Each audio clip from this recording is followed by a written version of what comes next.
최근 전세 시장을 중심으로 허위 계약서를 이용한 금융대출 시도가 여전히 이어지고 있어 각별한 주의가 요구됩니다. 며칠 전 한 공인중개업소에는 다소 의심스러운 요청이 접수됐습니다. 고객이 지인을 데려올 테니 자신의 주택으로 전세 계약서를 작성해달라는 내용이었습니다. 하지만 확인 결과 해당 주택은 실제 전세를 놓을 의사가 없는 상태였습니다. 즉, 실제 임대차 관계 없이 전세 계약서를 작성한 뒤 금융권 대출을 받으려는 시도였던 것입니다. 전문가들은 이 같은 사례를 초기 단계의 전세 사기 시도로 보고 있습니다. 다음은 두 번째 사례입니다. 최근 한 매매 중개 과정에서 등기부 등본상 소유자가 직접 매도 의뢰를 했지만 실제 현장 상황은 전혀 달랐습니다. 집을 방문할 때마다 어머니 또는 딸 소유자가 번갈아 집을 보여주었고 겉보기에는 문제가 없어 보였습니다.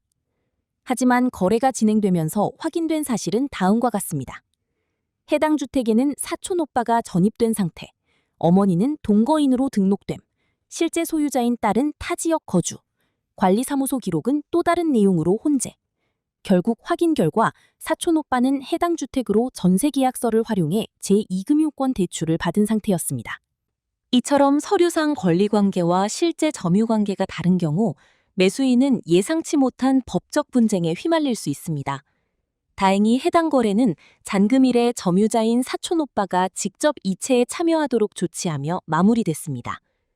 다음은 전문가 분석입니다. 현재 임대차 계약에서는 공인중개사법과 주민등록법에 따라 다음과 같은 확인 절차가 일반화되어 있습니다. 국세, 지방세 완납증명서, 전입세대 확인원. 하지만 매매거래의 경우 이러한 확인 의무 규정이 명확하지 않아 단순 서류 확인에 의존하는 경우가 많습니다. 문제는 여기서 발생합니다. 실제 점유자가 퇴거를 거부할 경우 매수인은 큰 피해를 입을 수 있음에도 사전에 이를 파악하기 어렵다는 점입니다. 전문가들은 다음과 같이 강조합니다. 매매 거래 시에도 전입세대 확인원 확인, 주민등록 등본 확인 등 실거주자 파악 절차를 반드시 병행해야 한다고 지적합니다.